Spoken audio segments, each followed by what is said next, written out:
આગાહી કરી સૌરાષ્ટ્રમાં હજુ પણ ઠંડીનો ચમકારો વર્તાશે। આગામી 5 દિવસ તાપમાનમાં ઘટાડો થવાની શક્યતાઓ છે, ત્યારે તાપમાનમાં 1 થી 2 ડિગ્રીની વધઘટની પૂરી સંભાવના છે। ઉત્તર પૂર્વથી પૂર્વના પવન ફૂંકાતા ઠંડીનો અનુભવ થશે। તાપમાન વધવા છતાં પવનના લીધે ઠંડી વર્તાશે। નલિયામાં 7.8 ડિગ્રી તાપમાન નોંધાયું। અમદાવાદનું તાપમાન 14 ડિગ્રી નોંધાયું છે। વડોદરામાં 12 ડિગ્રી અને ગાંધીનગરમાં 11 डिग्री तापमान नोंधाયું છે।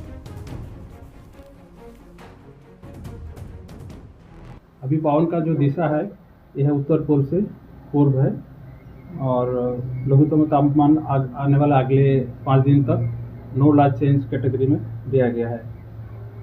और जो सौराष्ट्र कच्छ रीजन में जो ऑब्जर्वेशन है इसमें अप्रिशिएबली कल नॉर्मल से नीचे था और गुजरात रीजन में लेकिन नॉर्मल के आसपास, सामान्य के आसपास ही था।